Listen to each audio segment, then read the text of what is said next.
جی حریم بتائیے، آپ کو سیکیورٹی کے لیے کیا آرڈر کیا ہے کورٹ نے؟ وکیل صاحب سے پوچھ لیں پھر۔ اچھا پہلے وکیل صاحب بتا دیں کہ کیا کارروائی ہوئی ہے۔ جو سی پی ہم نے سبمٹ کرائی اس میں ہیئرنگ کے بعد کہ ہم نے چیف سیکرٹری اور آئی جی کو دونوں کو ہم نے اپروچ کیا، کیونکہ ان کے ساتھ 2 انسیڈنٹ ہوئے۔ اس کے بعد پھر کورٹ نے ڈائریکشنز دیے چیف سیکرٹری کو ان کی سیکیورٹی کا بندوبست کرنا۔ حریم، جی جی، کیا خطرات ہیں آپ کو؟ 2 حملے پہلے بھی ہو چکے ہیں، اب کیوں یا انسیڈنٹ جو بھی ہوئے تھے ہم نے عدالت کو بتا دیے، اور الحمدللہ یہ کہ انہوں نے الاؤ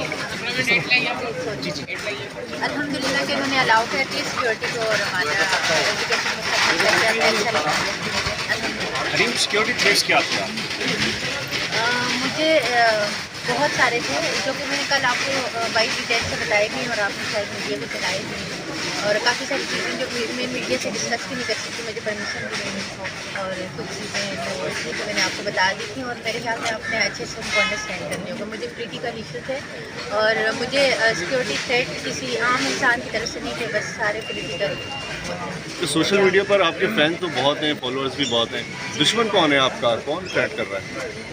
دشمن بھی بہت سارے ہیں بلکہ دشمن زیادہ ہیں میرے۔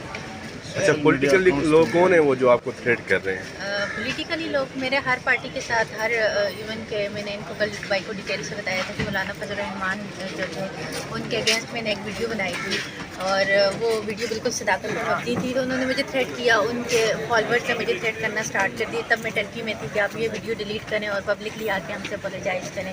تو میں نے کہا جب ویڈیوز میں نے بنائی ہے تو کچھ دیکھ کے ہی بنائی ہے، اور کچھ میرے پاس ایسے پروف ہوں گے تو میں لوگوں کو اویئر کرنا چاہتی ہوں اور ان کو بے نقاب کرنا چاہتی ہوں، تو میں نے ویڈیو ڈیلیٹ نہیں کیا۔ تو مطلب کوئی بھی پارٹی کے ایسے نہیں ہے، ایون کہ میں پی ٹی آئی کی سپورٹر ہوں، عمران خان کی سپورٹر ہوں، لیکن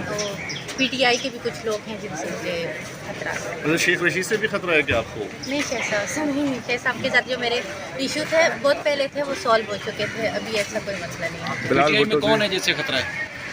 پی ٹی آئی میں ہیں جنہوں نے میرے اگینسٹ ایف آئی اے میں جا کے ایف آئی اے کو، میرے اوپر جو ایف آئی اے کا کیس تھا وہ نہیں بنتا تھا، اور پی ٹی آئی کے ہی کچھ لوگوں نے ایف آئی اے کو پابند کیا کہ انہیں پہ کیس کریں اور مجھے جو ہے تو مینٹل طور پہ ٹارچر کریں، اور ان کے کہنے پہ جو ہے تو ایف آئی اے نے شہزاد اکبر کیا، شہزاد اکبر کے کہنے پہ جو ہے اور ان کی سازش کے طور پہ جو ہے تو ایف آئی اے نے میرے کیس کو بنایا ہے، بلکہ وہ اس کے کوئی پروف ایف آئی اے کے پاس نہیں تھے، اور ایسا میں نے منی لانڈرنگ کی بھی نہیں تھی، جسٹ ایک فن میں تھی جس کو میں نے اپولوجائز کر لیا تھا، اور میں نے اپنی غلطی کو آگے سبمٹ کر لیا تھا۔ اگر میں نے پبلکلی ایک ویڈیو اپلوڈ کیا تھا تو پبلکلی آ کے میں نے فیس نہ کرے، یا جب تک مجھے کوئی کسی بھی طرح سے ٹارچر یا کچھ کرنے کی انسلٹ کرنے کی کوشش نہ کرے تو میں خاموشی کا اظہار کرتی ہوں۔ تو اگر ان کے اگینسٹ آ کے میں کھڑی ہوتی ہوں تو ان کی طرف سے کچھ ایسا ہوا ہوتا ہے تو تبھی میں مد مقابلہ کے کھڑا ہو کے تو مقابلہ کرتی ہوں۔ وہ یہ ہوا تھا کہ ان کی ایک منسٹر تھی جس نے کھڑے ہو کے اسمبلی کے اندر مجھے بہت برے القابات میں للکارا تھا، اور جنہوں نے بہت اوپنلی کہا تھا کہ ہم سے پوچھا جاتا ہے کہ ایان علی کون ہے تو آپ بتائیں، حریم شاہ کون ہے تو کیوں ادھر دلالی کھلتی ہے، تو مجھے ان کے وہ الفاظ پسند نہیں آئے تھے۔ میں نے کہا آپ کی جو